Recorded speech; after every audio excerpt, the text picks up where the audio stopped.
Imagine denying someone a third loan extension because your boss told you to make tough decisions and ending up cursed, haunted, and literally dragged to hell. Drag Me to Hell is a horror movie that proves doing your job can sometimes take you where you don't want to go. Christine was just trying to impress her boss, beat out the office snake, and secure that assistant manager title. Instead, she got caught in the messiest supernatural getback of all time. Rewatching this as an adult hits way different. When you factor in job pressure and an old woman with way too much time and dark energy, it's hard not to feel like Christine got an unfair shake. So, with that being said, while rewatching Drag Me to Hell, I noticed some things, and I have my thoughts. But before we get to that, it's time to recap. So let's get into it.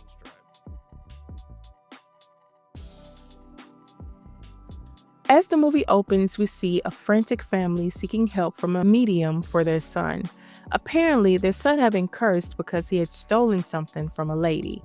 When his family discovered what he'd done, they tried to return the stolen item, but the lady refused to lift the curse. And now they were even more desperate to save their son since time was running out.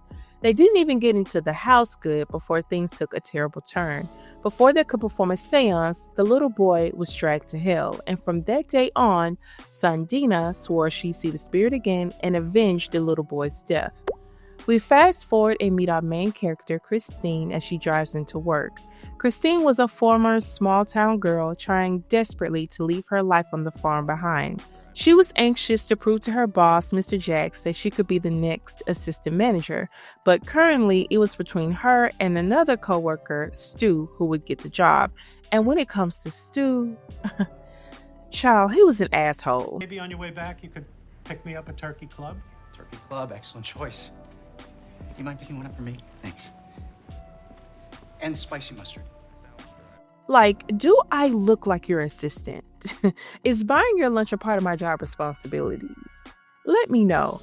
Anyway, we go to Christine eating lunch with her boyfriend, Clay. As she leaves to head back to work, she overhears Clay talking with his mother, who disapproves of their relationship. I'm collecting some papers. Oh, the one from the farm? Yeah, Mom, the girl I've been dating for almost a year. Dinner. She's a very sweet girl. She is. I can't wait But for you you know, to... your father and I just have certain expectations for you. Of course, this bothered Christine since she fights her insecurities daily and already feels like she isn't good enough. When she made it back to work, Stu was up to his same antics, trying to make her look bad in front of Mr. Jacks. Christine, you messed up my order. Yeah, I said no mayo. No, don't sweat it. It's okay. Stu was kissing ass tough to get the assistant manager position. Along with trying to make Christine seem incompetent, he bought Mr. Jacks tickets to a game. As Christine sees this, she doesn't even realize that a customer has taken a seat at her desk. Editing Brittany here. I didn't realize I mispronounced this character's name. Her name is Miss Scanish, and I was calling her by a totally different name, child. But if you hear the Mrs. and a pause, that's because I took the mispronounced name out. Mrs. had come to the bank to get help. She was in danger of losing her home. Since she'd already had 2 extensions, Christine wasn't sure if there was anything she could do. But after Miss insisted she try, Christine promised her she would. But when Christine spoke with Mr. Jacks, he reminded her that if she wanted to be the assistant manager, she had to get comfortable with making hard decisions. He also left the decision up to her. So let's state some facts. Mrs. had health problems. She was on a fixed income, and due to those health problems, she'd fallen behind on her mortgage. She deserved another extension or at least resources to help her out. It was a very unfortunate situation. At the same time, Christine desperately wanted the new position and felt she had to prove herself since Stu was laying it on thick with Mr. Jacks. So, what does Christine do? Well, she went back to her desk and told Mrs. that she couldn't get another extension, which meant she was in danger of losing her home for real this time. Mrs. was heartbroken at the news and walked away defeated. But then, as a last-ditch effort, she decided to put her pride to the side and beg Christine. Now, this made Christine uncomfortable. People were staring, and she really just wanted her to stop. But Miss didn't listen. Silvio Ganos, beg on my mother's grave, I beg you. Please let go. Let go! Security! Stop! Shame. No, she told you to stop, and you didn't. You shamed yourself by begging and forcing yourself on her. Christine didn't mean any harm. It was simply doing her job. Yet and still,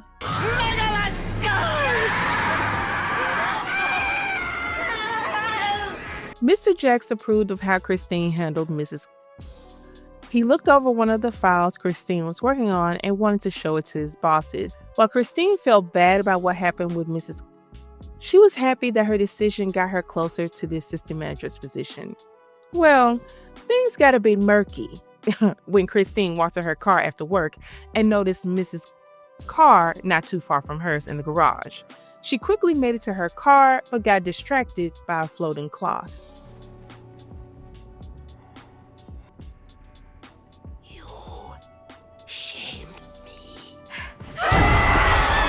Listen, the way I would have turned around and gone right back into the building after seeing her car, there was no way I would have continued to go to that car.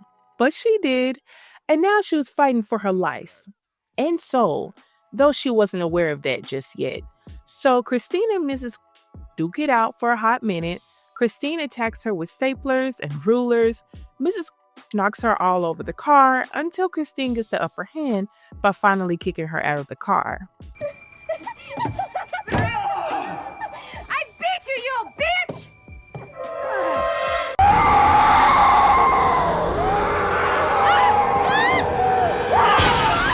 Mrs. finally gets into the car and pulls her out. Instead of striking her, she grabs a button off her coat and says this.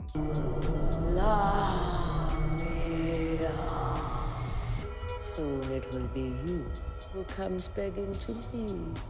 Let's just say things are going to get really interesting from here on. Later on that night, Christine and Clay walk by a psychic shop. Christine insists on going in, and even though Clay was hesitant, he agrees to go in with her. They meet medium Ram Jaws. Ram immediately picked up on the fact that Christine worked with money and that something was taken from her, the button. As he continues to look into her future, he's visibly shaken. He immediately jumps up and quickly gives her a refund without explaining much. Christine knew he must have seen something and insisted that he tell her what he saw. Perhaps someone has cursed you. Christine eventually makes it home, and Clay leaves to handle some things with her car. Later, as Christine was about to eat, she heard a soft knock at the door. Then she heard the floor creak from up above. Then she heard this awful scratching sound throughout the entire house. As she stared out the window, a burst of wind shot past her, and all of a sudden things got a bit weird.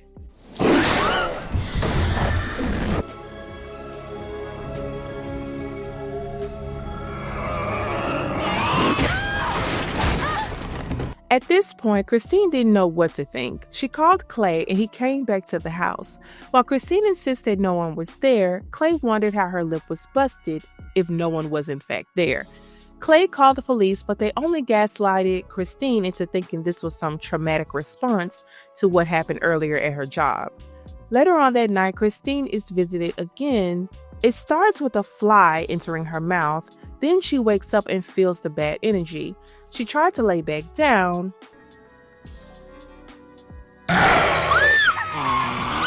This movie was horrible for constantly having things flying in or around the mouth. So gross. But Christine finally wakes up for real and is saved from her nightmare. But when she gets to work, she realizes that maybe it wasn't a dream.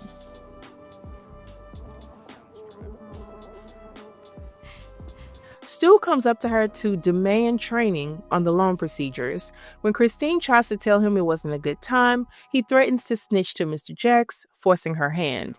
Christine doesn't even get to train him though because she starts hallucinating again.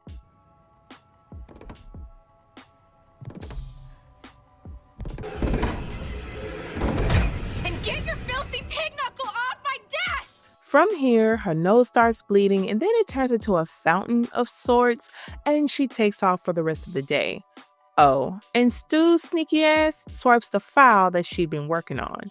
After leaving work, Christine visits Mrs. his house, she asked her granddaughter if she could see her and even promised to help her out and keep her from losing her home. But unfortunately for her, Mrs. had already taken the elevator down to the lower room.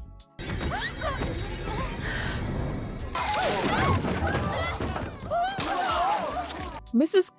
granddaughter insists that Christine deserves her fate. Christine visits Rom again and learns that the Lamia is what plagues her. As long as she owned the cursed button, the Lamia would come to collect. The Lamia would torment her for 3 days before dragging her to hell. Rom suggested that she sacrifice an animal to appease it. I don't go around killing animals. You will be surprised what you'll be willing to do when the Lamia comes for you. Christina didn't want to do that, but the Lamia made her reconsider what she was willing to do. Here, kitty, kitty. Christina kills her pet kitten and buries it in the backyard. Finally, feeling a sense of relief and thinking this curse was behind her, she looked forward to dinner with Clay and his parents. When they arrived at Clay's parents' home, the vibes were pretty awkward. His mother wasn't welcoming and she didn't want to accept the cake that Christine had brought for dessert. The family cat did not see it for Christine. When Clay's mother mentioned how strange it was since their cat was usually very sweet, Christine brings up how she had a cat. Past tense. Oh, that's okay. I had a cat, I understand. You have a cat.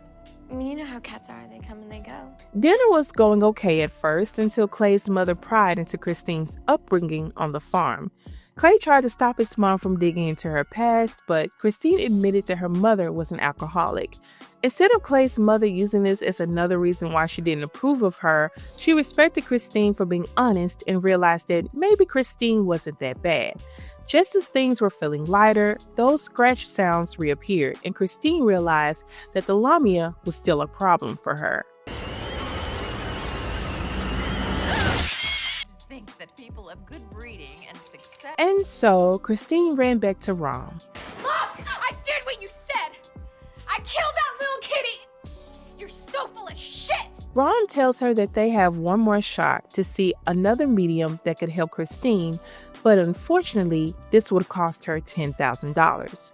So Christine went to her boss and asked for an advance, but unlucky for her, someone had taken Christine's deal from her and gotten the account at another bank. And to twist the knife in further, Mr. Jacks revealed that he was giving the assistant manager job to Stu.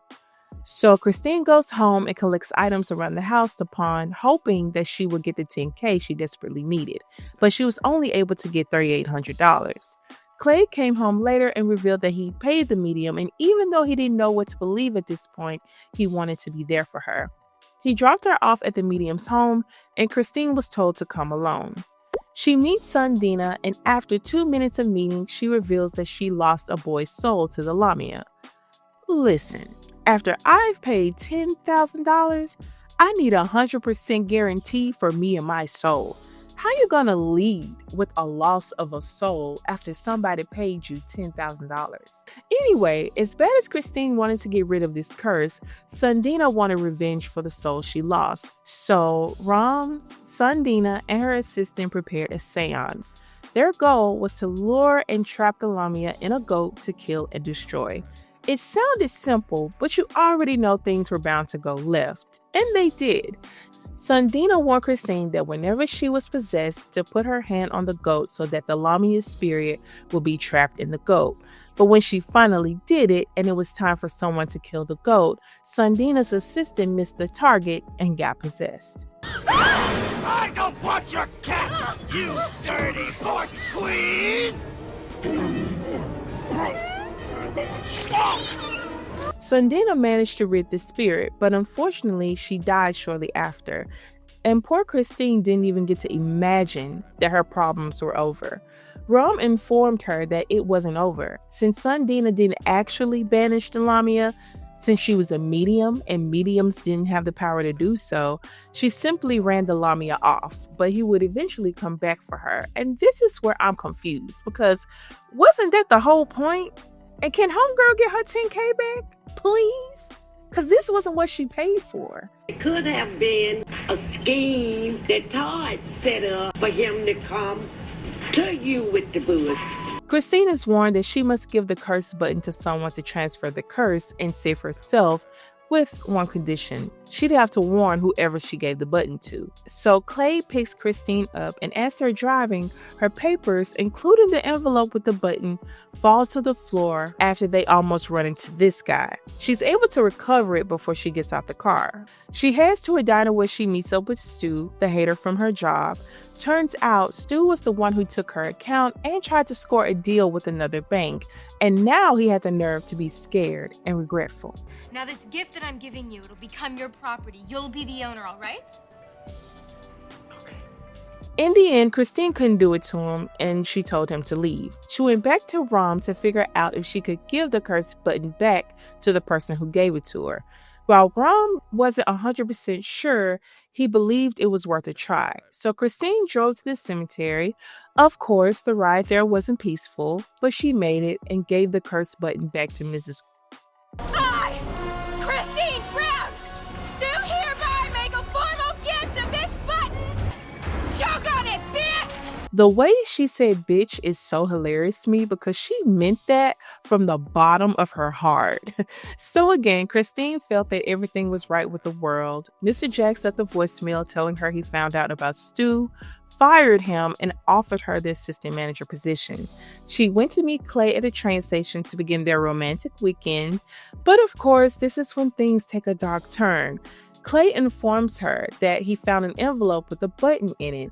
He thought it was a collector's coin that he'd kept. So abruptly, Christine learns that she did not pass on the curse. The clock was still very much ticking, and it was time to pay her debt. And of course, the Lamia collected that ass. And what has always bothered me about this ending is that there was at least a good 15 seconds before the train was even close to Christine. He could have gotten her off that track. Yet and still, Christine was a goner. And that was the end of the movie. And here are my final thoughts.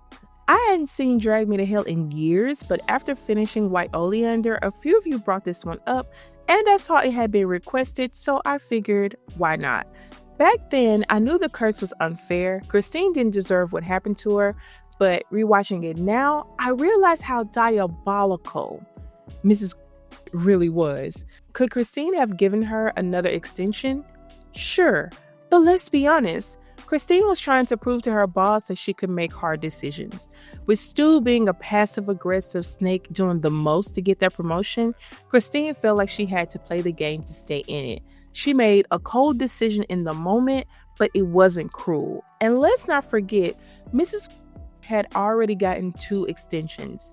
Christine wasn't the villain here. She was caught in a system that wasn't built to show empathy. And that's the thing. This movie came out around the time of the recession when people were losing their homes left and right due to shady loan practices. Christine was a small piece of a much bigger problem. So for this woman to curse her over an extension denial, that was completely wild. Because if you really had that kind of power, why not use it to keep your house or heal your illness or protect your family?